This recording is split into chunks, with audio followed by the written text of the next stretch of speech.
Assalamualaikum warahmatullahi wabarakatuh. Alhamdulillahi rabbil alamin. Wassalatu wassalamu ala rasulina wa habibina wa syafi'ina wa tabibi kulubina wa kudwatina wa zukhrina wa maulana Muhammad wa ala alihi wa sahbihi ajma'in wa man tabi'ahum bi ihsanin ila yaumiddin, amma ba'd. Indah sungguh warna awan, putih sekali sangat rupawan. Happy weekend kawan-kawan. Jangan lupa makan sarapan. Selamat datang ke Tanyalah Ustaz, biar tahu jangan keliru. Terima kasih kepada anda yang masih sudi menonton Tanyalah Ustaz, biar tahu jangan keliru pada pagi ini. Saya doakan yang ada urusan dipermudahkan, yang ada hajat ditunaikan, yang ada masalah mudah-mudahan Allah kurniakan jalan penyelesaian. Amin ya rabbal alamin. Sedang penonton yang dirahmati Allah sekalian, ingat hari ini mungkin kita akan keluar ke mana-mana, ialah beli barang ataupun kita pergi bercuti bersama keluarga. Ingat, terus jaga SOP dengan memakai pelitup muka. Yang kedua, kekalkan penjarakan fizikal. Dan paling penting, terus pakai cecair pembasmi kuman kerana kita belum menang menentang COVID-19. Sedang penonton yang dirahmati Allah sekalian, semalam kita sudah bicarakan tentang surah Fussilat, dan pada pagi ini kita ingin menyambung pada ayat yang ke-21 hingga 24 bersama dengan guru kita tak lain tak bukan Al-Fadhil Ustaz Muhammad Zarifi Muhammad Daud. Assalamualaikum Ustaz. Waalaikumsalam warahmatullahi wabarakatuh. Apa khabar Da'i Hakim? Alhamdulillah sihat. Ustaz sihat? Syukur alhamdulillah. Saya minat warna baju Ustaz pagi ni. Saya pun peminat setia Da'i Hakim. Baik, terima kasih kepada Ustaz kita yang sudi bersama dengan kita semua pada pagi ini, dan juga anda yang sudi menonton Tanyalah Ustaz pada pagi ini. Baik Ustaz, kita akan bicarakan tentang surah Fussilat. Betul Ustaz? Bermula ayat 21 hingga 24. Jadi kepada anda yang ada sebarang persoalan, boleh sahaja terus ke Facebook kami Tanyalah Ustaz TV3, dan pastikan soalan yang ingin diajukan tentang topik kita iaitu surah Fussilat ayat 21 hingga 24, dan juga kepada anda boleh buat panggilan ke 0377261603. Baik, tanpa buang masa, kita nak dengarkan dahulu alunan ayat suci Al-Quran bermula ayat yang 21 daripada guru kita Al-Fadhil Ustaz Muhammad Zarifi Muhammad Daud. Silakan Ustaz. Bismillahirrahmanirrahim. Assalamualaikum warahmatullahi wabarakatuh. Saudara Da'i Hakim dan seterusnya para penonton yang dirahmati Allah Ta'ala sekalian, apa khabar? Tentunya kami berdoa saudara semua dirahmati oleh Allah. Baik, kita sambung perbincangan kita pada pagi ini membaca ayat nombor 21 terlebih dahulu. Jadi saya minta izin untuk kita bacakan bersama insya-Allah. A'udzubillahi minasyaitonirrajim. Bismillahirrahmanirrahim. وَقَالُوا لِجُلُودِهِمْ لِمَ شَهِدتُّمْ عَلَيْنَا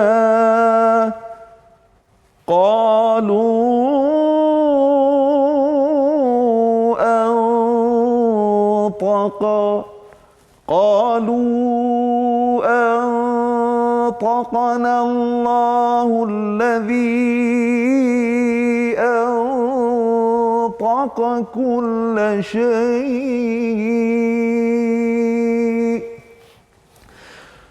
قالوا أنطقنا الله الذي أنطق كل شيء وهو خلقكم أول مرة وإليه ترجعون. Maksudnya, dan mereka berkata kepada kulit mereka, mengapa kamu menjadi saksi terhadap kami? Kulit mereka menjawab, yang membuatkan kami dapat berkata-kata adalah Allah, dan juga yang juga menjadikan segala sesuatu dapat berkata-kata, dan dialah yang menciptakan kamu dan hanya kepadanya kamu dikembalikan. Baik, para penonton yang dirahmati Allah, Da'i Hakim, ini lanjutan daripada ayat yang kita bahaskan semalam. Semalam kita bercerita ataupun kita mengambil istifadah ataupun ibrah kisah kaum Nabi Saleh, iaitulah kaum Thamud. bagaimana setelah Allah Subhanahu Wa Taala mengangkat kisah ini untuk kita sama-sama teliti dan ambil pedoman bagaimana ingkarnya, sombongnya, angkuhnya kaum Thamud ini. Masuk ayat nombor 21 ni Dai Hakim, Allah terus bercerita tentang apakah yang akan berlaku kepada orang yang ingkar, orang yang kufur, orang yang tidak mahu beriman, orang yang degil kepada Allah di atas dunia ni. Allah cerita yang akan berlaku di hari akhirat. Baik, secara ringkasnya para penonton, kita flashback balik. Surah Fussilat ini para penonton merupakan surah Makkiyah, surah yang diturunkan ketika baginda berada di Makkah Al-Mukarramah sebelum hijrah. Dan Dai Hakim, kita tahu apabila Nabi SAW berada di Makkah, ada 3 perkara utama yang Rasulullah SAW ulang dan sentiasa ulang. Yang pertama, beriman kepada Allah. Yang kedua, beriman kepada baginda Rasulullah SAW. Dan yang ketiga, beriman kepada hari akhirat. Ini 3 perkara yang sentiasa diulang oleh baginda Rasulullah, khususnya bila berada di Makkah Al-Mukarramah. Baik, para penonton rahmati Allah, kita ulang balik. Surah Fussilat ni tuan-tuan, ada ceritanya.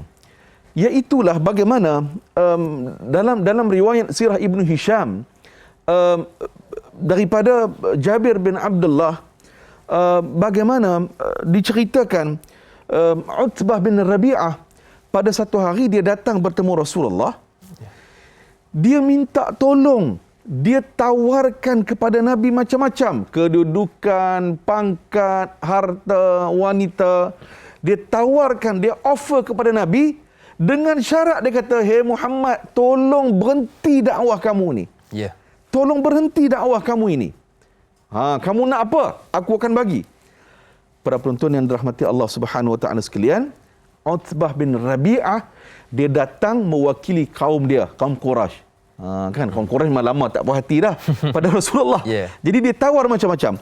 Para penonton dirahmati Allah, selepas itu baginda Rasulullah sallallahu alaihi wasallam memberikan satu jawapan. Bukan kata-kata Nabi, tetapi Rasulullah sallallahu alaihi wasallam membaca ayat Al-Quran, iaitulah surah ini, surah Fussilat ayat nombor 1 sampai ayat nombor 13. Nabi baca kepada Utbah. Lepas Utbah dengar ayat surah Fussilat ayat nombor 1 sampai ayat nombor 13, para penonton, berubah muka Utbah tadi. Berubah mukanya. Dia, ayat orang muda sekarang, terkesima kan? Maknanya terpukau. Dia terpukau dengan keindahan ayat Al-Quran, khususnya surah Fussilat yang baginda Rasulullah baca itu. Akhirnya para penonton, Utbah balik kepada kaumnya Quraisy itu. Dia kata, "Cukuplah, hampa tak usah duk suruhlah Muhammad berhenti. Tak payahlah," dia kata. "Hampa simpanlah angan-angan tu. Janganlah, tak perlulah minta Muhammad berhenti. Muhammad takkan berhenti daripada menyampaikan dakwah." Jadi kawan-kawan Quraisy dia kata, "Hang Utbah, hang kena sihir dengan Muhammad ke? Lepas-lepas jumpa Muhammad hang jadi macam ni. Hang kena sihir dengan Muhammad ke?" Para penonton, kita dapat belajar inilah hebatnya kalam Allah, Al-Quranul Karim, dapat memberikan kekuatan dan merubah manusia itu. Wallahu a'lam. Baik, jadi itulah 3 perkara yang Nabi tekankan ketika di Mekah. Yang pertama, beriman kepada Allah.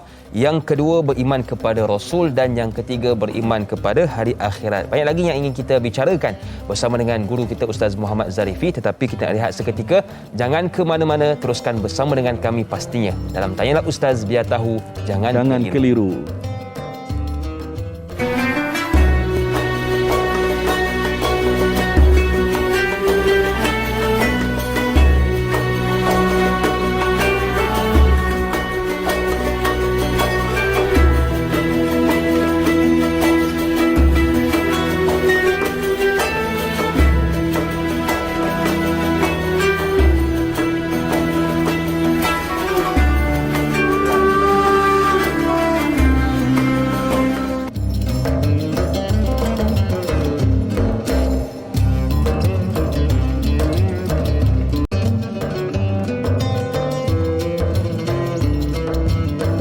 Terima kasih kepada anda yang masih lagi sudi bersama dengan kami dalam Tanyalah Ustaz, biar tahu jangan keliru. Masih lagi bersama dengan saya Da'i Hakim, juga guru kita Ustaz Muhammad Zarifi Muhammad Daud, membicarakan tentang surah Fussilat bermula ayat 21 hingga ayat 24. Baiklah, kita nak terus meraihkan soalan yang pertama dari sahabat kita Hana Wancik di Facebook. Assalamualaikum Ustaz Muhammad Zarifi dan Da'i Hakim. Waalaikumsalam. Berpandu pada ayat ke-21 surah Fussilat. Dalam ayat sebelum ini telah disebut bagaimana tubuh badan mereka yang berdosa akan menjadi saksi bagi kesalahan yang telah dilakukan oleh tuan mereka sehinggakan mereka marah kepada anggota badan mereka. Soalan saya Ustaz, adakah penyesalan kepada mereka yang melakukan dosa dan kemukaan Allah sehingga mereka memarahi kulit dan tubuh badan mereka sendiri, tetapi kulit-kulit badan mereka dengan tegas menyatakan bahawa Allah Subhanahu Wa Taala yang berkuasa menjadikan tiap-tiap sesuatu itu bersebab? Yang kedua, adakah setiap anggota dan kulit manusia ada peranan masing-masing sebagai saksi? Mohon pencerahan Ustaz. Terima kasih Ustaz dan Da'i. #biar tahu jangan keliru. Terima kasih kepada Hana Wancik atas soalan. Baik, terima kasih Da'i Hakim dan penonton kita yang bertanya, sahabat kita Puan Hana. Baik, betul, ayat nombor 21 ini Allah Subhanahu Wa Taala merakamkan bagaimana alangkah terkejutnya orang yang tidak beriman, orang yang kufur ingkar, yang ingkar di atas dunia ini, di hari akhirat mereka terkejut sangat-sangat sebab pada waktu itu Allah Ta'ala datangkan saksi kepada mereka. Kita ni ada saksi rupanya di tubuh kita ini. Bukan orang lain pun. Saksi itu ialah anggota badan kita sendiri. Pada waktu itu, para penonton, dalam ayat ini, kulit kita ini pun akan bercakap, menjadi saksi. Ya, menjadi saksi tentang apa yang kita lakukan di atas dunia ini. Allahu Akbar, para penonton. Kalau bila kita baca ayat ni, para penonton, kita tegaklah bulu roma kita ni. Takut tu kerana apa? Kita duk sangkakan, para penonton, bila kita buat maksiat dalam bilik sorang-sorang kan, mak ayah tak ada, isteri tak ada di depan kita, duduk dalam bilik, ya, pegang telefon bimbit, kita tonton apa? Kita tonton apa pada waktu itu? Duk sorang-sorang sebab kita fikir duk dalam bilik orang lain tak nampak. Tak apalah, isteri tak nampak, suami tak nampak, anak-anak tak nampak. Rupa-rupanya pada waktu itu, para penonton, ada saksi di tubuh kita, iaitulah kulit kita ini. Kerana itu, para penonton rahmati Allah, ya, terkejut sungguh pada waktu itu apabila kulit ini yang akan berhujah, bersaksi di depan Allah. Para penonton, kita ni, termasuk diri saya lah, ya, lazimnya kita ni bila bercakap suka pembohong dan suka cari alasan. Kan? Bab cari alasan ni, kita lah juara lah. Cari alasan. Kita suka cari alasan nak menyatakan itu bukan salah kita. Itulah kawan saya ni tuan yang buat macam ni dia yang type tak betul. Kan? Maknanya kawan juga yang salah. Jadi lazimnya kita ni suka mencari alasan dan kita suka mereka cipta alasan. Jadi di hari akhirat nanti Allah Ta'ala datangkan kulit kita ini sebagai saksi. Baik, para penonton, benar. Pada waktu itu manusia penuh menyesal. Menyesal pun tak guna, kerana apa? Dah tak boleh kembali, patah balik atas dunia dah tak boleh. Kerana itu tuan-tuan, dalam Al-Quran Allah Ta'ala rakamkan peringatan demi peringatan kepada kita. Contohnya di dalam surah Al-Munafiqun, surah Al-Munafiqun, juzuk ke-28, surah Al-Munafiqun, surah nombor 63. Baik, surah Al-Munafiqun, para penonton, kalau kita tengokkan pada ayat nombor 10. Bismillahirrahmanirrahim. Wa anfiqu mimma razaqnakum min qabli an ya'tiya ahadakumul maut فيقول رب لولا akhartani ila ajalin qarib فأصدق وأكن من الصالحين. Ayat nombor 10. Allah Ta'ala kata, dan belanjakanlah, dermakanlah sebahagian daripada rezeki kamu sebelum nyawa kamu berada di halqum. Sebelum kamu berdepan dengan ajal kematian, dermalah, sedekahlah, buatlah amal soleh. Allah berikan peringatan dalam ayat ini. Sebab pada ayat selepas itu Allah Ta'ala kata, apabila ada orang yang apabila nyawanya sudah di halqum, nafasnya, helaan nafas terakhir di atas dunia ini dah berdepan dengan sakaratul maut, pada waktu itu barulah dia mohon kepada Allah, alangkah baiknya kalau ajal aku ini ditangguh seketika. Kerana apa? Aku mohon sangat supaya ditangguh ajal kematian aku. Kerana apa? Kerana fa'as-saddaqa, kerana aku nak sedekah ya Allah. Wa akum minas salihin, dan aku nak jadi hamba-Mu yang saleh. Aku nak jadi orang yang saleh. Para penonton, ayat ini menceritakan juga penyesalan. Sudah nyawa berada di halqum, berdepan dengan sakaratul maut pada waktu itu, baru nak berubah, sudah lambat. Jadi marilah kita ambil pengajaran daripada ayat yang kita baca tadi, untuk jangan kita tangguh untuk kita buat perubahan diri, jangan tangguh untuk buat kebaikan. Wallahu a'lam. Jadi terus berubah Ustaz. Betul. Gunakan segala kita punya nikmat ini ke jalan Allah Subhanahu Wa Taala supaya nanti di akhirat menjadi saksi yang baik kepada kita. Betul. Baik Ustaz, kita sudah bincangkan tentang ayat 21. Kini kita nak berpindah kepada ayat yang seterusnya, iaitu ayat 22. Jadi macam biasa kita nak dengar dahulu alunan ayat 22 dari Ustaz kita. Silakan. Baik, terima kasih Da'i Hakim. Ayat 22. A'udzu billahi minasy syaithanir rajim. Bismillahirrahmanirrahim. Wa ma kuntum tastatiruna an yashhada 'alaykum sam'ukum wala absarukum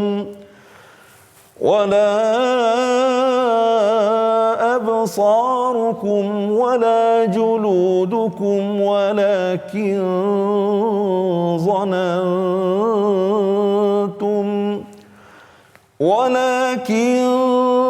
ظننتم أن الله لا يعلم كثيرا مما تعملون.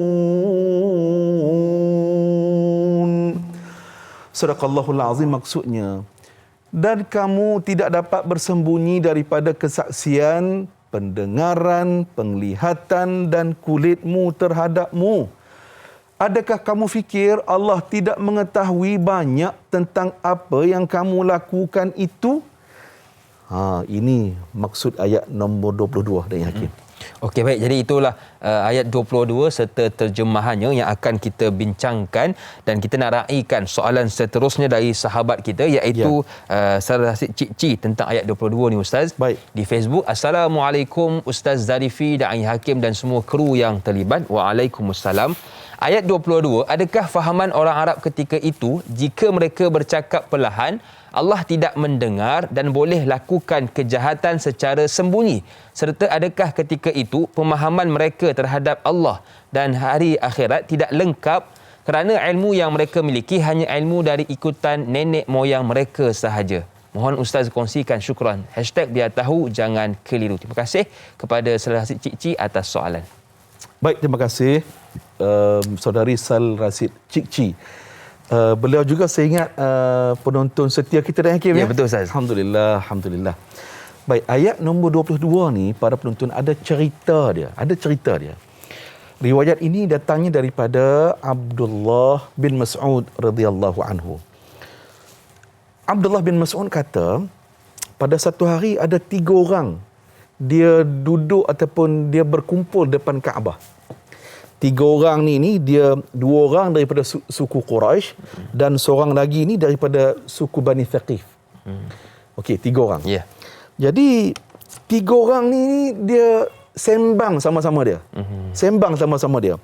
Apa yang dia sembang? Salah seorang tu kata, dia kata Allah ni dia hanya dengar kita bercakap bila kita cakap kuat.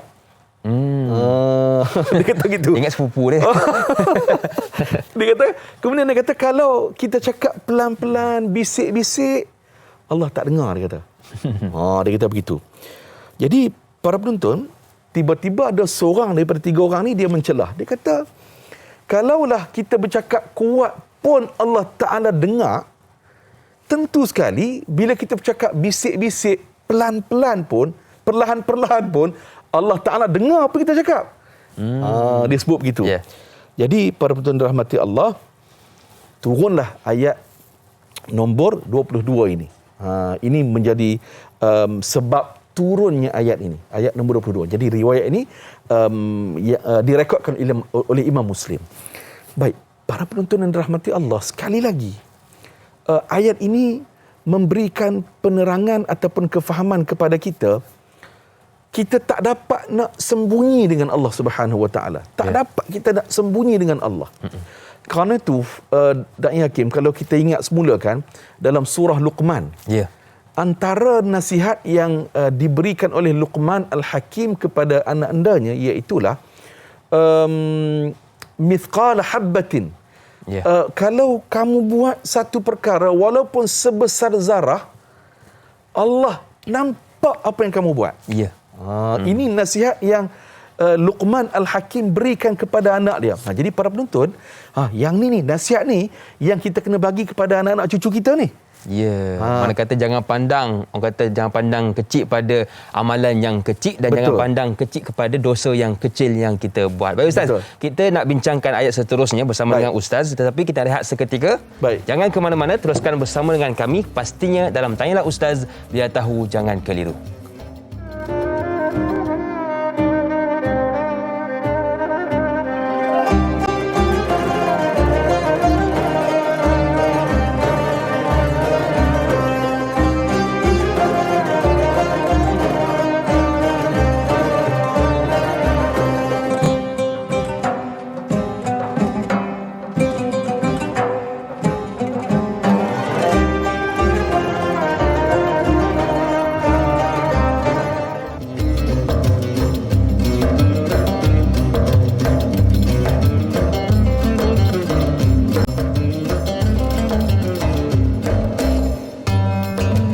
Terima kasih kepada anda yang masih lagi bersama dengan kami dalam Tanyalah Ustaz, biar tahu jangan keliru. Buat anda yang mungkin baru bersama dengan kami pada pagi ini, kita membicarakan tentang surah Fussilat bermula ayat yang ke-21 hingga ayat yang ke-24 bersama dengan guru kita Ustaz Muhammad Zarifi Muhammad Daud. Tadi kita berhenti pada nasihat Ustaz, nasihat Luqman kepada anaknya. Betul Ustaz?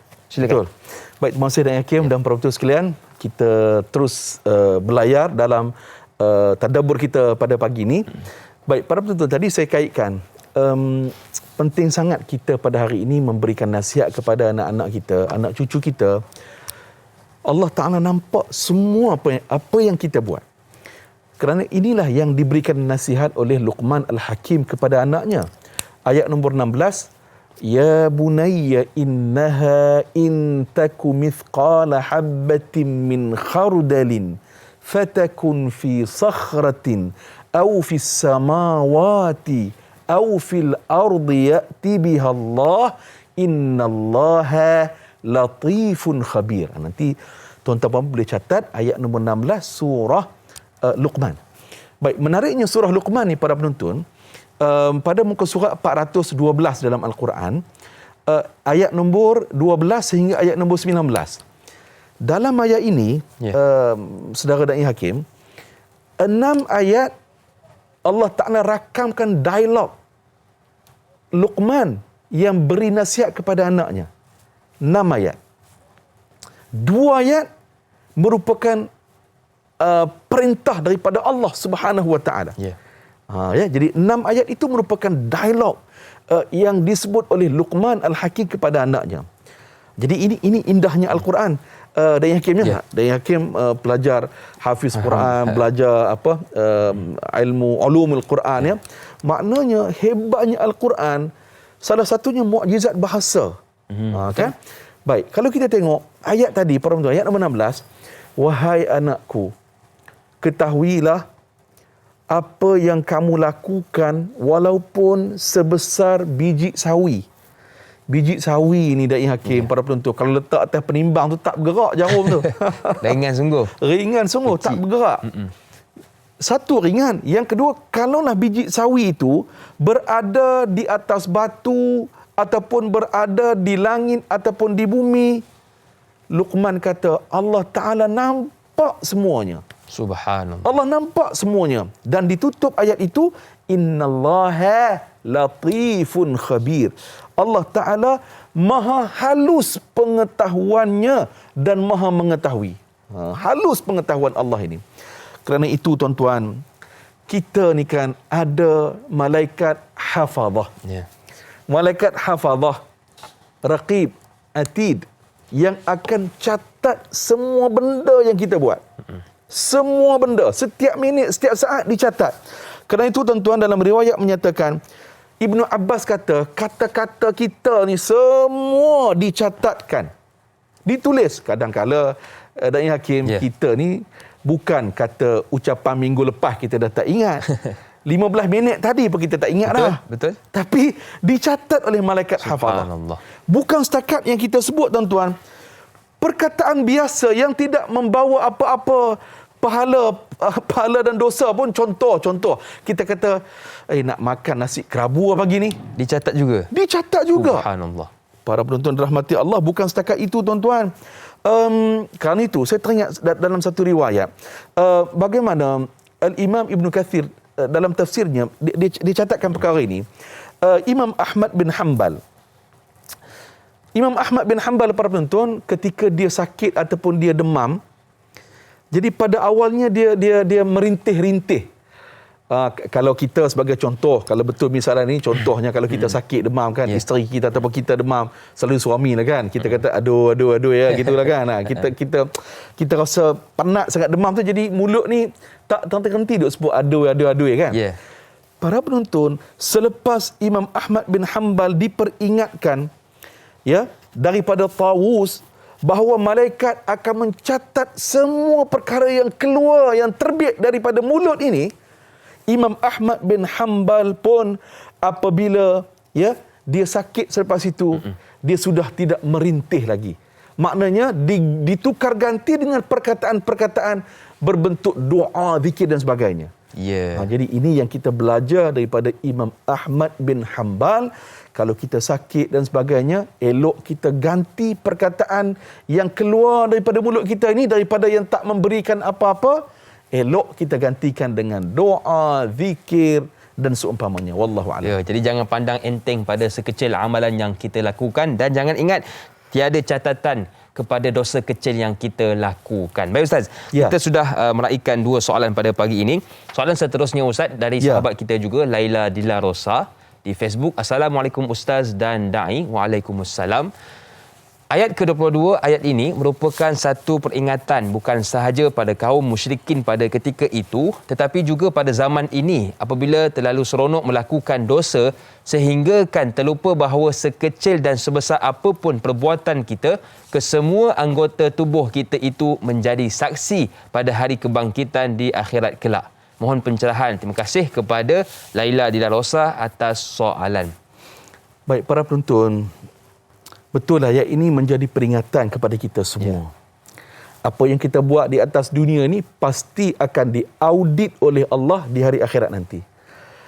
Hakim yang selalu bekerja kan, kita kalau datang musim audit daripada pihak luar ataupun contoh Jabatan Audit Negara datang ke pejabat kita untuk audit, kita malam ni tak lena tidur lah. Betul Ustaz.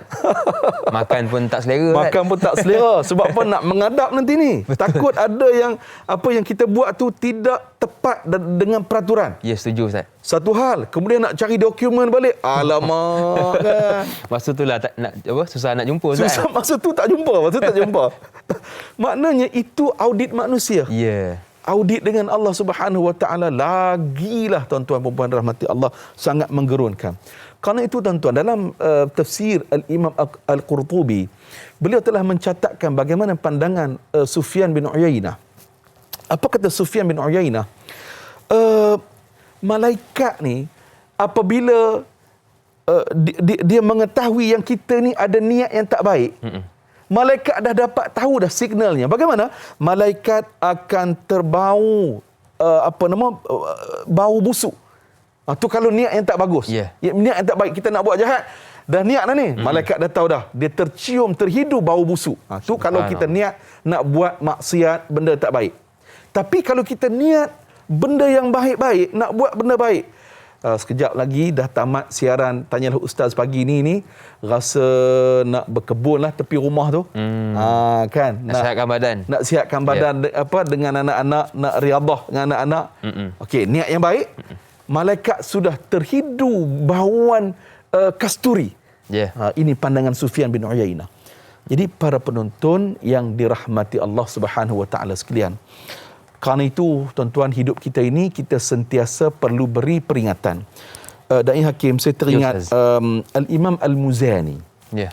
Al-Imam Al-Muzani seorang tokoh yang hebat dalam bidang keilmuan. Beliau selalu memperingatkan dirinya tentang kematian.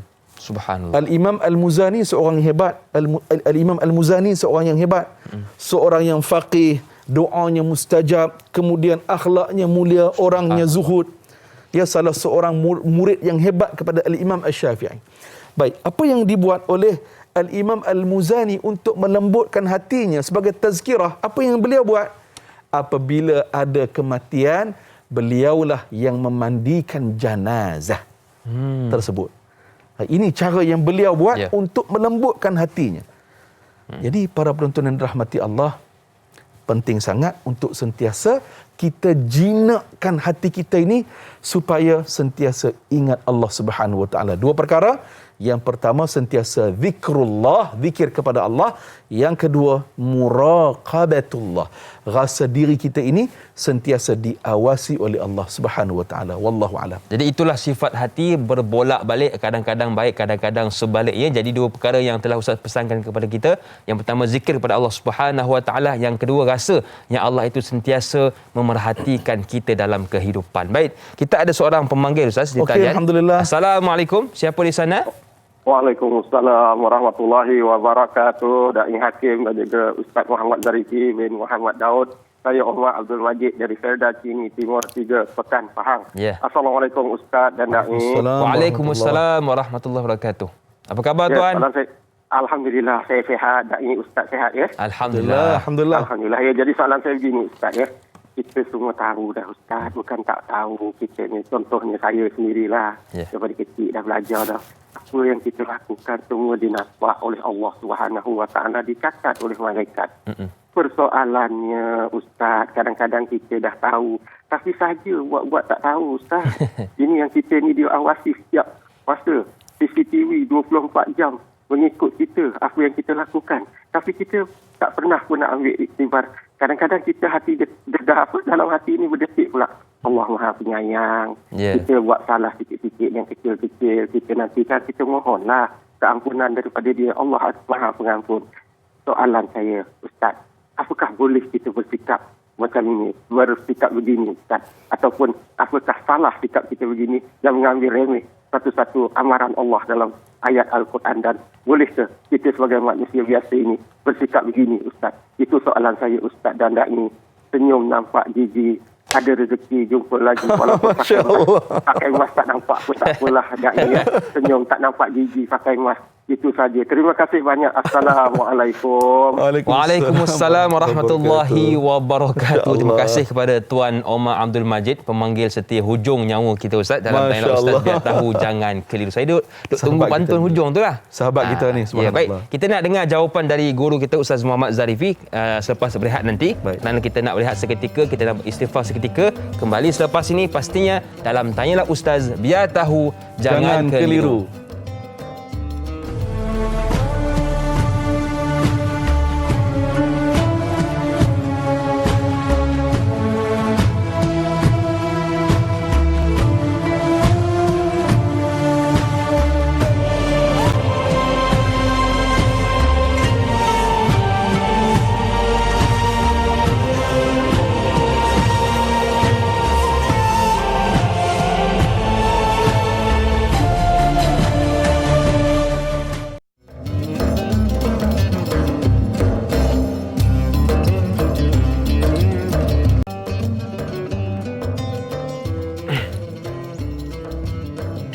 Bersua lagi dalam Tanyalah Ustaz, biar tahu jangan keliru bersama dengan saya Da'i Hakim, juga guru kita Ustaz Muhammad Zarifi Muhammad Daud, membicarakan tentang surah Fussilat bermula ayat 21 hingga ayat 24. Baiklah, tadi kita meraihkan soalan dari sahabat kita Tuan Haji Omar, bertanyakan tentang orang kita ni Ustaz dah tahu dah kan kalau langgar amanah, buat maksiat akan dihukum oleh Allah Subhanahu Wa Taala. Tapi ada satu penyakit Ustaz, BBTT Ustaz. Oh, BBTT iaitu apa tu? Buat tak tahu.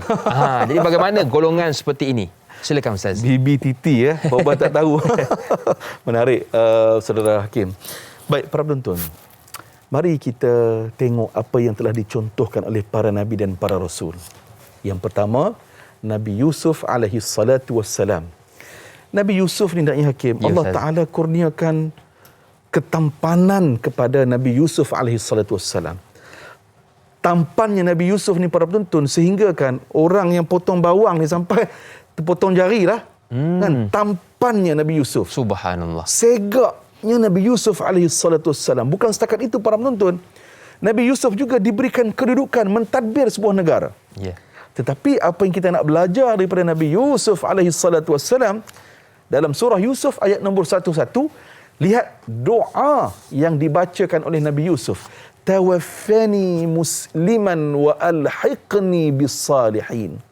Ya Allah, matikanlah aku dalam keadaan Islam dan letakkanlah aku, kumpulkanlah aku ini bersama dengan orang-orang yang saleh.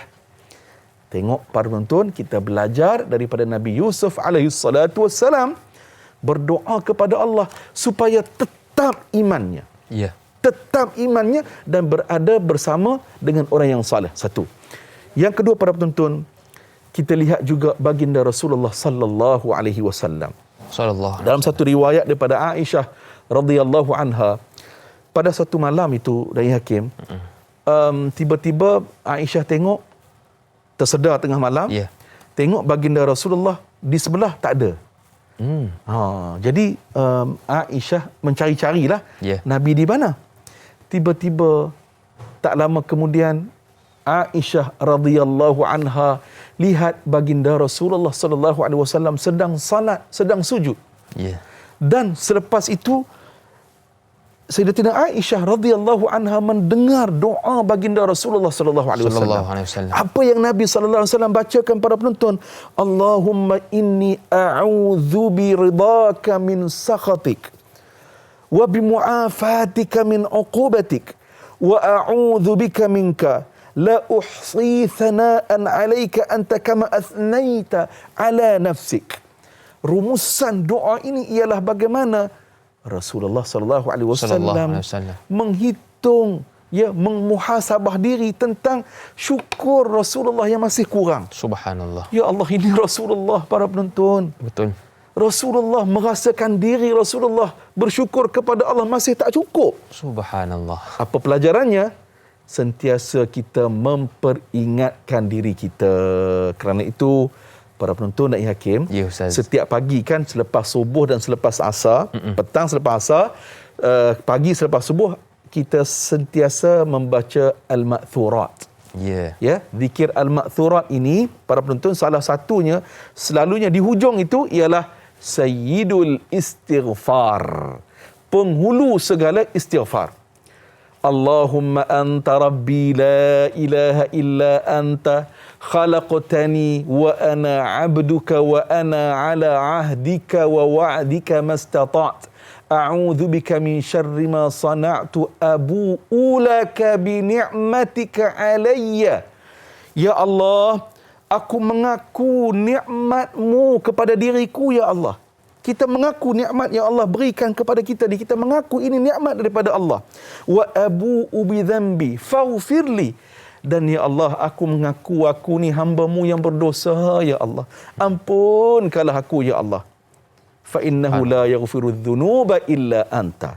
Jadi para penonton, dalam sehari paling kurang jangan lupa baca secara konsisten Sayyidul Istighfar, penghulu segala istighfar ini. Mudah-mudahan apabila kita sentiasa konsisten membaca Sayyidul Istighfar, membaca Quran, membaca zikir-zikir al-ma'thurat ini, ia memberikan peringatan kepada kita dan yang paling penting, ia melenturkan hati kita. Subhanallah. Yang kita bimbang ni dan yang termasuk diri saya lah. Kita bimbang ialah apa? Hati kita keras. Betul Ustaz. Hati kita keras. Keras kau Roy. Keras. Hati kau kental Jai. Yang kita bimbang, hati kita dikeras. Ya. Keras tu apa maksudnya? Bila buat dosa tak rasa bersalah, tak rasa apa-apa pun. Takut. Ini yang kita takut. Betul, Wallahu a'lam. Baik, jadi itulah antara perkara yang boleh kita lakukan baca ma'thurat pada selepas subuh dan juga selepas asar. Cumanya makcik ni da'i, makcik tak berapa ingat ma'thurat ni. Tak apa, zaman sekarang kan dah canggih. Cari sahaja di internet, mudah-mudahan kita dapat membacanya selepas subuh dan juga selepas asar. Baiklah, Ustaz dan sedang penonton yang dirahmati Allah sekalian. Saya suka kepada soalan yang diajukan oleh Anna Karnina, sahabat kita di Facebook ini. Assalamualaikum Ustaz dan da'i. Waalaikumsalam. Pada ayat ke-22 surah Fussilat, soalan saya Ustaz, bagaimanakah perasaan orang-orang musyrik dengan perbuatan dosa-dosa di dunia kerana kamu dapat bersembunyi dari manusia tetapi tidak dapat berselindung dari anggota-anggota dari tubuh kamu? Yang kedua, adakah kerana kulit manusia paling besar pada tubuh badan manusia menyebabkan setiap dosa akan menjadi saksi kepada pendosa-pendosa tersebut? Mohon penjelasan Ustaz. Terima kasih Ustaz dan da'i. #biar tahu jangan keliru. Terima kasih kepada Anna atas soalan. Baik, para penonton, terima kasih Puan Anna Karnina yang bertanya tadi. Baik, para penonton rahmati Allah, kalau kita tengok perangai orang yang tak beriman ini, penentang-penentang baginda Rasulullah sallallahu alaihi wasallam. Contohnya Abu Jahal. Dia ni memang penentang Rasulullah. Abu Jahal ni para penonton, bila Rasulullah sallallahu alaihi wasallam membacakan ayat Al-Quranul Karim, bila Nabi berdakwah, dia ambil kain, dia kerubung kepala dia. Tak nak dengar? Dia tak nak dengar. Allah Akbar. Dia tak nak dengar. Saja dia buat macam tu. Kan? Nak perli Nabi, nak sindir Nabi. Orang kita Ustaz mungkin pakai earphone kot pakai earphone tak nak dengar. Betul. Bila Nabi berdakwah, dia ambil kain, dia tutup kepalanya. Dia macam kerubung tu lah kan. Kalau hari ni pakai apa nama? Earphone. Tadilah telinga tu kan. Jadi apa yang dia kata? Abu Jahal kata, Muhammad, kami tak boleh dengar dakwah kamu kerana antara kamu dan kita ini, kita ada hijab, ada dinding. Oh, pandai pula dia. Jadi itu yang apa yang disebut oleh mereka. Tentulah para penonton dirahmati Allah, ya. Alangkah terkejutnya di hari akhirat nanti. Ya. Yang akan menjadi saksi ialah kulit tubuh badan kita ini yang menjadi saksi. Yang menceritakan ini sekian-sekian hari bulan ni tuan kami ni dia buat ni. Satu-satu diperincikan. Kerana itu tuan-tuan rahmati Allah, kalau kita baca dalam surah Al-Fatihah, Bismillahirrahmanirrahim. Dengan nama Allah yang Maha Pemurah lagi Maha Mengasihani. Ar-Rahman Ar-Rahim, sifat Allah. Para penonton, dalam salat surah Al-Fatihah wajib kita baca. Wajib kita baca. La salata liman lam yaqra bi Fatihatil Kitab. Maknanya mesti kita baca surah Al-Fatihah. Perkataan Ar-Rahman Ar-Rahim, rakaat dalam salat kita baca rakaat dalam salat semuanya 17 kan, 17 rakaat dalam sehari. Ya. Maknanya kalau kali 4 perkataan Ar-Rahmanir Rahim diulang kan sebanyak 4 kali, maknanya seharian kita sebut Ar-Rahman Ar-Rahim sebanyak 68 kali. Banyak tu Ustaz. 68 kali. Banyak. Baik, para penonton, para ulama bila membincangkan sifat Allah Ar-Rahman Ar-Rahim, Ar-Rahman ini ialah sifat pemurahnya Allah. Di atas dunia ini Allah bagi nikmat kepada semua orang. Sama ada orang itu beriman ataupun orang itu tidak beriman, Allah Ta'ala bagi. Ya. Dengan sifat maha pemurahnya Allah Subhanahu Wa Ta'ala. Tetapi sifat Ar-Rahim, maha mengasihani. Ar-Rahim, sifat ini khusus kepada orang yang beriman sahaja. Khususnya di hari akhirat. Orang yang tidak beriman kepada Allah, di hari akhirat mereka akan dihukum oleh Allah Subhanahu Wa Ta'ala. Alangkah seronoknya menjadi orang yang beriman, disayangi oleh Allah Subhanahu Wa Ta'ala di dunia juga di akhirat. Baik Ustaz, kita sudah habis membincangkan tentang ayat 22. Sekarang kita nak berpindah pula kepada ayat seterusnya, iaitu ayat 23. Seperti biasalah, mungkin Ustaz boleh pendengarkan alunan ayat 23 tersebut. Silakan Ustaz. A'udzu billahi minasyaitonir rajim. Bismillahirrahmanirrahim. وَذَلِكُمْ ظَنُّكُمُ الَّذِي ظَنَنْتُمْ بِرَبِّكُمْ أَرْدَاكُمْ وَذَلِكُمْ ظَنُّكُمُ الَّذِي ظَنَنْتُمْ بِرَبِّكُمْ أَرْدَاكُمْ فَأَصْبَحْتُمْ مِنَ الْخَاسِرِينَ. Maksudnya, dan itulah anggapanmu yang telah kamu sangkakan terhadap Tuhanmu. Anggapanmu itu telah membinasakan kamu, sehinggalah jadilah kamu di kalangan orang yang rugi. Jadi saudara Dai Hakim dan para penonton yang dirahmati Allah, ayat ini terkait dengan ayat nombor 22. Ya. Mereka menganggap Allah Ta'ala tak dengar mereka bercakap perlahan-perlahan. Mereka menganggap Allah Ta'ala tak nampak apa yang mereka lakukan. Akhirnya, kesalahan ataupun sangkaan mereka itu, sangkaan mereka itulah yang menghancurkan mereka. Jadi ayat ini memberikan satu penegasan kepada kita, sangkaan salah mereka itulah yang menyebabkan mereka terhumban dalam neraka Allah yang sangat menakutkan. Ya Ustaz. Dan kalau kita lihat terjemahan ayat 23 ni Ustaz, seperti yang Ustaz sebutkan tadi, dan itulah anggapanmu yang telah kamu sangkakan. Kita nak tahu apakah yang dimaksudkan dengan sangkaan tersebut Ustaz, seperti yang diajukan oleh sahabat kita Al-Shal di Facebook. Assalamualaikum Ustaz dan Da'i. Waalaikumsalam. Merujuk ayat 23, adakah maksud prasangka iaitu sangkaan mereka itu menunjukkan mereka menyangka Allah tidak tahu apa yang mereka lakukan, Allah tidak balas perbuatan mereka dan mereka sangka mereka mati begitu sahaja tanpa dibangkitkan semula pada hari akhirat, dan syak wasangka mereka kepada Allah telah membinasakan diri mereka dan mereka tergolong dalam golongan yang rugi. Mohon penjelasan dari Ustaz. Terima kasih. #biar tahu jangan keliru. Terima kasih kepada Al-Shal. Baik, terima kasih puan yang bertanya. Betul. Sangkaan mereka itu ialah Allah tak nampak apa yang mereka lakukan, Allah tak dengar apa yang mereka lakukan. Itu sangkaan mereka. Dan sangkaan mereka juga, mereka menganggap kekuatan diri mereka itulah boleh mengatasi segala-galanya. Kita tengok kan ayat nombor 21, 22, 23 yang kita bincangkan pada pagi ini, dia ada kaitan dengan muka surat sebelum ini, muka surat 478, iaitulah Allah Ta'ala menceritakan kaum Thamud dan kaum Ad. Kedua-dua kaum ini memang kaum yang kuat. Seperti yang kita sebut semalam, kaum Ad, mereka muscular. Maknanya sasa, perkasa, tubuhnya kuatlah kita kata. Orang yang kuat boleh angkat batu besar. Kemudian Thamud pula, mereka ini terkenal orang yang hebat seni binanya, arkitekturnya hebat. Jadi mereka menganggap bila mereka dapat semua itu di atas dunia ini, mereka rasa mereka lah segala-galanya, nak yakin? Ya. Jadi itulah yang menghancurkan mereka. Para penonton, kalau saya teringat, saya sebut semalam Ibnu Ubay. Ya. Abdullah bin Ubay bin Salul. Munafik. Ya. Ya.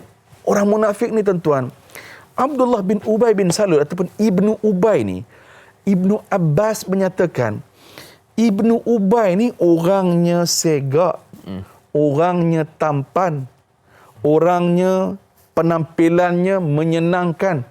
Mana PR-nya cantik. PR-nya bagus. Kemudian pidatonya menarik. Subhanallah. Kan? Tapi tengok bagaimana rosaknya Ibnu Ubay ini. Dialah yang menjadi api dalam sekam. Batu api, Ustaz. Batu api. Kan? Sifat kepura-puraan dia inilah yang memperandakan umat Islam. Seperti yang kita contohkan semalam, apabila Rasulullah nak naik ke mimbar ataupun Rasulullah nak memberikan khutbah, Ibnu Ubay inilah yang tampil di depan seolah-olah jadi MC, jadi pengerusi ataupun juru acara. Dia kata, wahai kaum muslimin, berilah sokongan kepada Muhammad, berilah sokongan kepada Muhammad, dengarlah khutbah Muhammad kerana Muhammad akan memberikan kebaikan kepada kita semua. Tetapi dalam hatinya penuh dendam dan kesumat. Jadi ini perkara-perkara yang kita nak belajar dalam hidup kita. Supaya kita tak terperangkap dengan tentunya masalah hati ataupun yang melibatkan takabur, sombong, angkuh dan sebagainya. Wallahualam. Jadi mudah-mudahan kita semua dijauhkan sifat seperti kaum musyrikin Mekah yang terlalu orang kata sangka buruk kepada Allah Subhanahu Wa Taala. Baik Ustaz, kita nak raikan soalan seterusnya dari sahabat kita Izara. Saya tertarik dengan soalan tersebut, iaitu soalan berkaitan tentang ayat yang ke-23. Kata Izara, Assalamualaikum Ustaz dan Da'i. Waalaikumsalam. Ayat 23, apakah bermaksud di sini Allah mengikut sangkaan hamba-hambanya? Jika bersangka buruk, maka buruklah jadinya. Bagaimana untuk sentiasa husnuzan dengan sebarang ujian yang datang melata, membuatkan iman seseorang akan goyah? Dan yang kedua, bagaimana pula dapat dikaitkan bersangka baik, bersangka-sangka pada sesama manusia? Ini kerana segelintir ada yang sentiasa bersangka-sangka atau serkap jarang dengan perkara yang dilihat secara mata kasar, namun tidak tabayun, dan sentiasa bersangka buruk sahaja pada sesama manusia. Apakah dengan bersangka baik sesama manusia menjadikan seseorang itu memperolehi husnul khatimah? Mohon pencerahan Ustaz. Nelayan berlayar menangkap ikan. Jutaan terima kasih diucapkan. Patutlah terpilih soalannya. Di hujung itu ditutup dengan pantun. Baiklah, kita nak dengar jawapan dari Ustaz kita berkenaan dengan soalan dari Izara ini selepas berehat nanti. Baik. Kita akan sambung di TV9 kerana Tanya Ustaz di TV3 akan berakhir di sini, tetapi teruskan menonton untuk siaran tambahan 30 minit di TV9. Tanyalah Ustaz, biar tahu jangan keliru.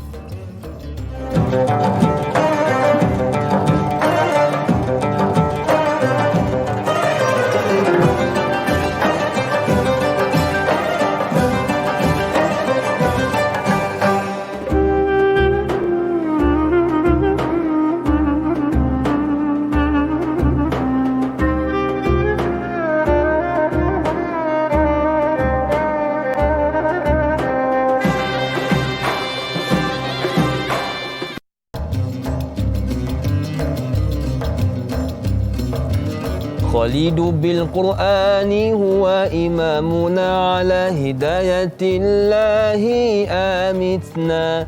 Khalidu bil Qur'ani huwa imamuna ala hidayatillahi amitna. Kalamu rabbina hidayatuna. Ata'u Jibrilu ala rasulina.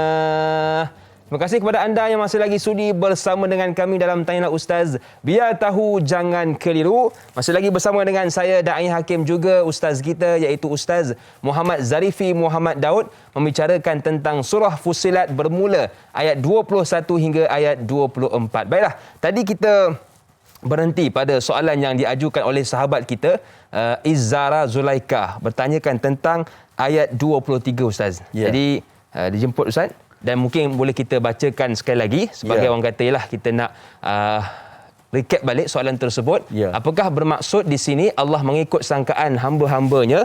Jika bersangka buruk, maka buruklah jadinya. Bagaimana untuk sentiasa husnuzan dengan sebarang ujian yang datang melata membuatkan iman seseorang akan goyah? Yang kedua, bagaimana pula dapat dikaitkan bersangka-sangka pada sesama manusia? Ini kerana segelintir ada yang sentiasa bersangka-sangka atau serkap jarang dengan perkara yang dilihat secara mata kasar namun tidak tabayun dan sentiasa bersangka buruk sahaja pada sesama manusia.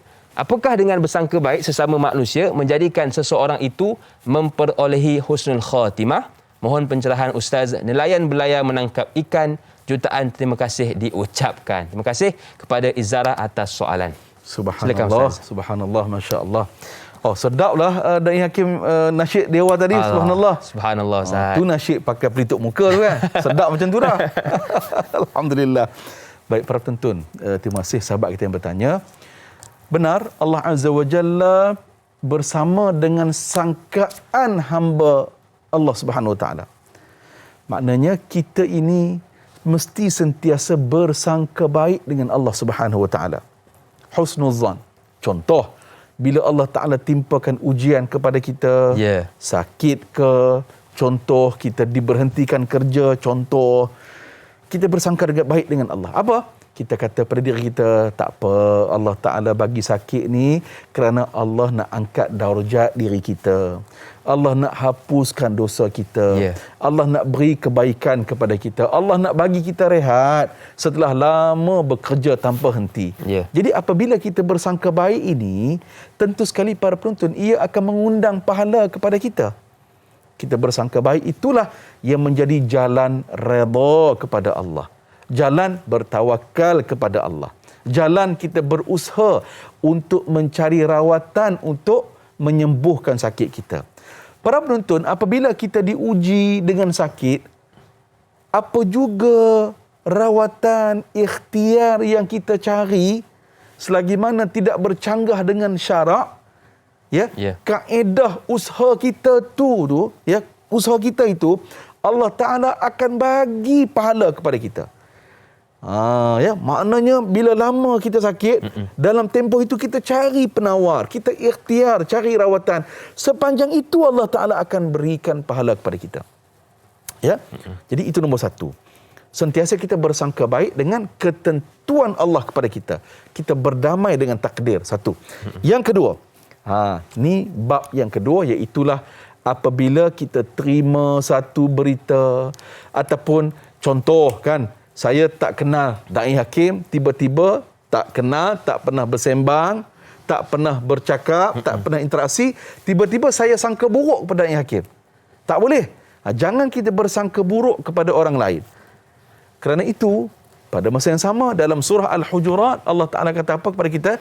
Wala tajassasu. Jangan kita ni suka mencari keaiban ataupun kesalahan orang. Jangan suka duk cari kesalahan orang. Jadi ini penting para penonton yang dirahmati Allah. Dalam hidup kita ada sempadannya.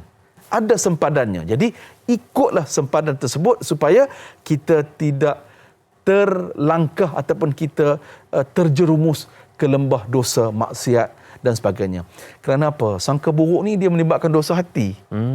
Kan? Hatilah yang menentukan tu bila kita sangka buruk pada orang.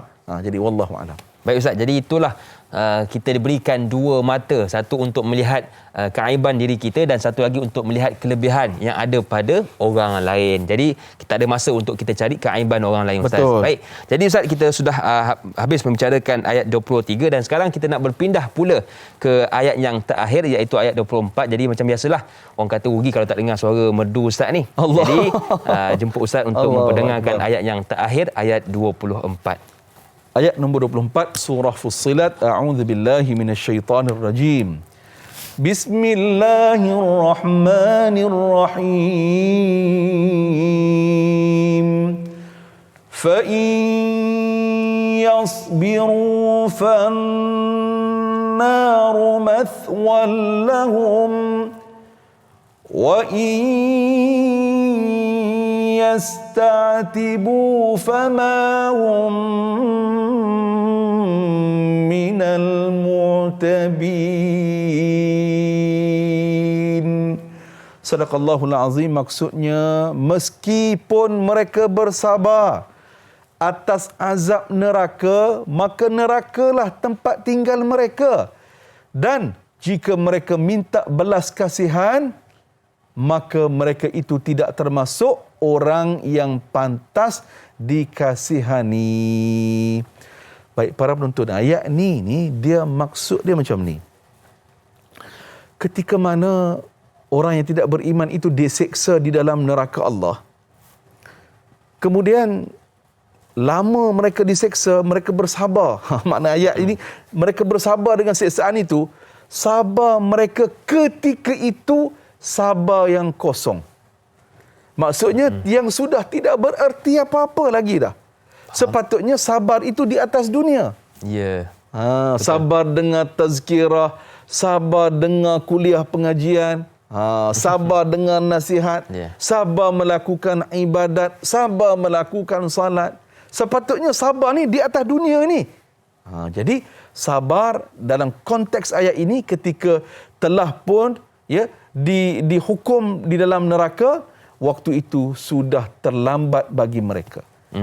Jadi ayat ini memberikan sekali lagi peringatan kepada kita semua para penonton, usah persiakan hidup kita di atas dunia ini. Wallahu a'lam. Betul Ustaz, nanti kalau dekat dunia kita katakan Din sabar Din dengan hujan, ada pahalanya Ustaz Ya. Kalau di neraka Din sabar Din kena bakar, tak ada dah pahala manfaat pada ketika itu. Baiklah. Soalan yang seterusnya ayat 24 diajukan oleh sahabat kita Huril Aini Abdul Muttalib. Assalamualaikum Ustaz dan Da'i. Waalaikumsalam. Pada ayat 24 ada menyebut tentang sabar, iaitu orang kafir menganggap jika bersabar dalam neraka, lambat laun akan dikeluarkan juga dari neraka. Padahal anggapan mereka itu salah. Bagi kita sebagai orang Islam, percaya bahawa bila bersabar di dunia dalam menghadapi ujian yang diberi oleh Allah, insya-Allah ada nilai ganjaran di sisi Allah Subhanahu Wa Taala. Boleh Ustaz jelaskan tafsiran sabar dalam ayat ini? Terima kasih Ustaz dan Da'i. #biar tahu jangan keliru. Menarik soalan yang diajukan oleh Huril Aini ini, tetapi kita nak dengar jawapannya selepas berehat nanti. Dan kita nak berehat seketika, kita nak beristighfar seketika. Kembali selepas ini pastinya dalam Tanyalah Ustaz, biar tahu jangan keliru.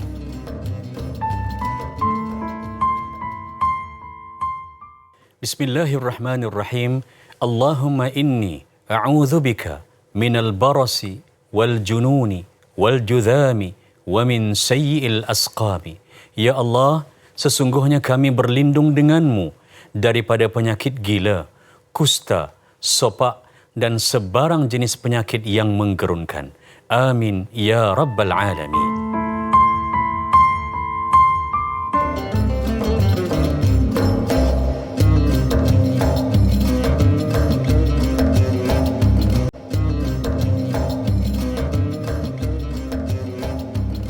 Sabar itu bukan sesuatu yang mudah, tetapi sabar itu sangat indah. Persoalannya ialah apakah yang dimaksudkan dengan sebenar sabar itu? Seperti yang diajukan oleh sahabat kita Huril Aini Abdul Muttalib, sabar dalam ayat 24 surah Fussilat ini Ustaz. Silakan. Baik, para penonton, seperti yang saya sebut tadi, sabar dalam ayat ini, apabila orang tidak beriman di atas dunia, mereka kufur, mereka ingkar, apabila mereka dihukum di dalam neraka nanti, kesabaran mereka itu dihukum sudah tidak bermakna lagi. Sudah tidak bermakna lagi. Sepatutnya sabar itu di atas dunia. Okey, kita bincang pula sabar di atas dunia ni. Bagi kita orang beriman tuan-tuan, sabar itu ada 3 macam, ada 3 perkara. Yang pertama, sabar dengan ujian. Para penonton, hidup kita ini memang tempat untuk diuji. Allazi khalaqal mauta wal hayata liyabluwakum ayyukum ahsanu amala. Allah jadikan kematian dan kehidupan itu kerana apa? Untuk Allah menguji kita. Ya. Allah pasti akan uji kita. Sebab apa Allah uji kita? Liyabluwakum ayyukum ahsanu amala.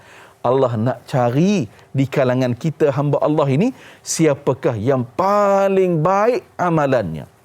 Dalam tafsir, ahsanu amala, sebaik-baik amalan itu, para ulama tafsir terjemahkan, siapakah di atas dunia ini yang paling sabar? Ya. Siapakah di atas dunia ini yang paling redha, paling tawakal, paling ikhtiar, paling ini. Ya, itu yang kita kena faham. Maknanya tempat diuji, satu. Yang kedua, sabar itu ialah sabar mengerjakan ketaatan. Nak bangun salat subuh ni, Da'i Hakim, memang Betul, kena sabar. Waktu sedap tidur. Kan? Betul. Duk tengah-tengah makan best punya tengah hari, kena sembahyang zuhur pula. Allah. Kan? Duk sibuk di pejabat, sesak di jalan, kena sembahyang asar pula, maghrib pula, isyak pula. Jadi nak buat ketaatan memang kena sabar. Nak puasa sunat dan sebagainya memang kena sabar. Dan yang ketiga, sabar yang disebut oleh para ulama, iaitulah sabar kawal diri daripada melakukan maksiat. Halang diri daripada melakukan maksiat. Maksiat ni benda seronok. Da'i Hakim, ya. Benda seronok.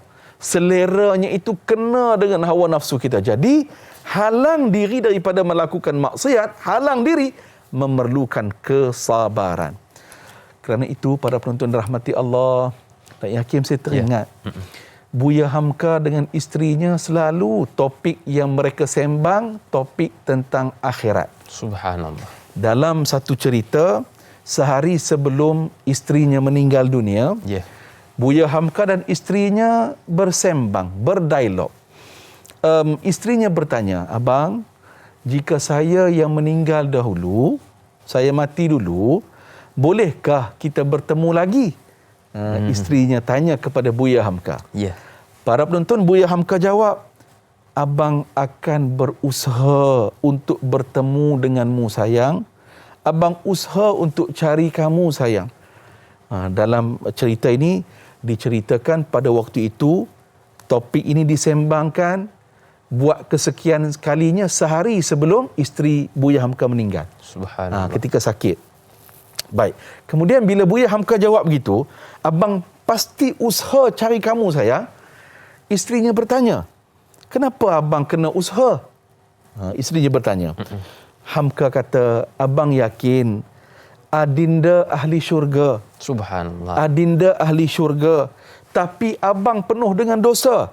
Abang risau, abang tak dapat masuk syurga.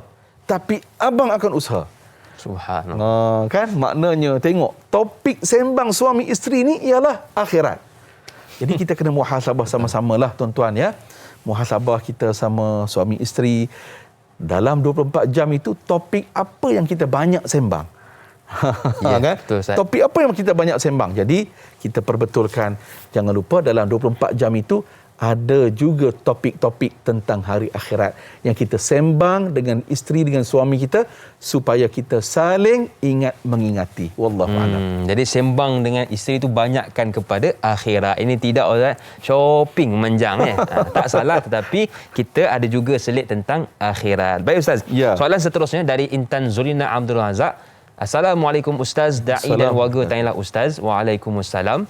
Ayat ke-24, Al-Quran banyak menceritakan tentang penghuni neraka yang terseksa dengan segala azab di dalamnya. Yang pertama, mengapa pula ayat 24 menggandingkan perkataan sabar dengan azab dalam neraka? Adakah Allah sedang menyindir orang kafir dalam ayat ini?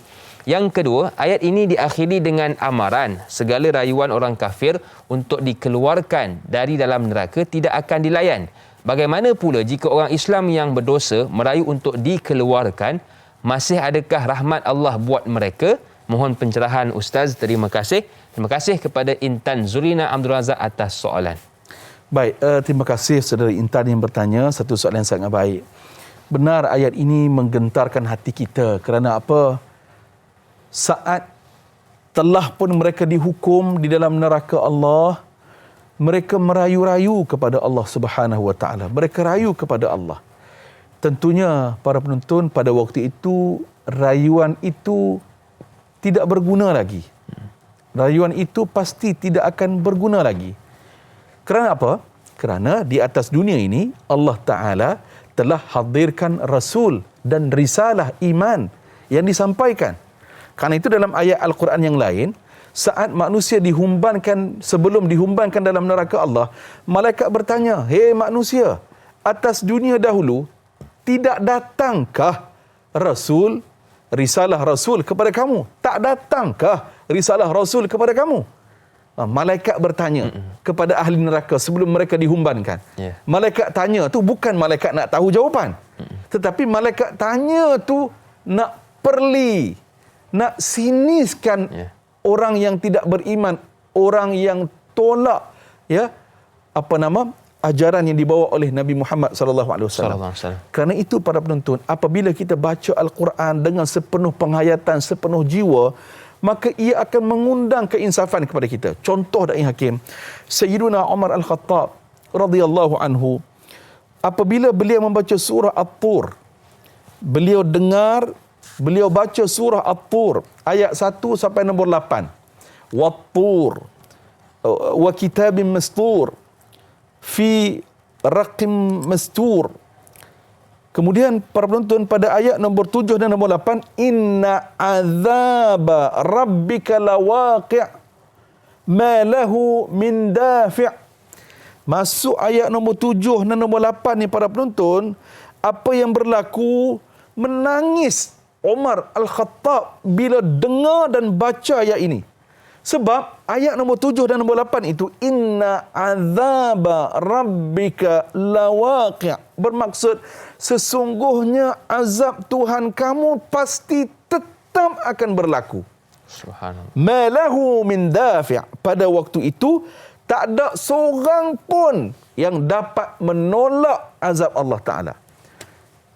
Sayyidina Umar Al-Khattab bila baca surah At-Tur, khususnya bila masuk ayat nombor 7, nombor 8 ini, menangis Umar Al-Khattab. Kerana itu para penonton, dalam riwayat menyatakan Umar Al-Khattab membaca surah Al-Baqarah, baca dengan tadabbur, berbelas-belas tahun. Subhanallah.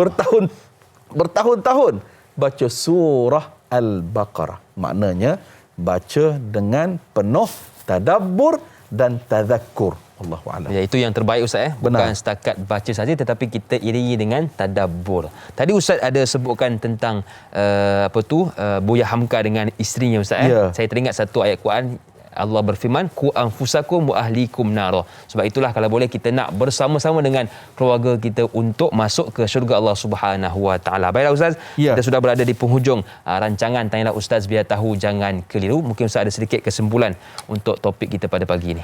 Baik, para penonton rahmati Allah, alhamdulillah pagi ini ayat nombor 21 sehingga ayat nombor 24, Allah Azza wa Jalla telah merakamkan di hari akhirat nanti Allah Ta'ala akan datangkan saksi-saksi bagi pihak kita ni. Saksi inilah yang akan berhujjah di depan Allah. Saksi inilah yang akan cerita satu persatu. Dan saksi-saksi itu apakah para penonton? Termasuklah kulit kita ini yang akan berbicara di depan Allah Subhanahu wa Ta'ala. Yang kedua para penonton rahmati Allah, yang kita dapat belajar pada pagi ini, tentu sekalilah kita mesti berhati-hati di dalam kehidupan kita. Allah sentiasa maha mengawasi segala tindakan kita. Dan inilah yang disebutkan kepada kita, iaitulah beriman kepada hari kiamat. Orang yang tidak beriman kepada hari kiamat, maka mereka tak percaya akan ada kehidupan selepas kematian. Kerana itu mereka langgar saja apa saja peraturan Allah di atas dunia ini. Jadi bagi kita orang beriman, kita beriman kepada hari akhirat, makanya kita akan sentiasa mendisiplinkan diri kita untuk sentiasa patuh kepada peraturan ajaran Allah Subhanahu wa taala, dan tentunya kita peringatkan diri kita dengan tazkirah, dengan kita membaca Al-Quran dan hadis-hadis baginda Rasulullah sallallahu alaihi wasallam. Baik Ustaz, jadi kita pun sudah berada di penghujung. Mungkin sedikit doa sebagai penutup program kita pada pagi ini Ustaz. Baik, silakan. Bismillahirrahmanirrahim. Alhamdulillahirabbil alamin. Wassalatu wassalamu ala sayyidil mursalin. Sayyidina Muhammadin wa ala alihi wa sahbihi ajma'in. Allahumma ighfir lana dhunubana wa liwalidina warhamhum kama rabbawna sighara. Ya Allah, ampunkanlah dosa kami, ampunkanlah dosa kedua ibu bapa kami, dan kasihkanlah ibu bapa kami seperti mana mereka menjaga kami sejak kami kecil lagi. Rabbana zalamna anfusana wa illam taghfir lana wa tarhamna lanakunanna minal khasirin. Wahai Allah, kami telah menzalimi diri kami sendiri. Sekiranya Engkau tidak ampunkan kami, sekiranya Engkau tidak rahmat belas kepada kami, kami akan tergolong di dalam golongan orang yang rugi. Amin. Rabbana atina fid dunya hasanah wa fil akhirati hasanah wa qina adzaban nar.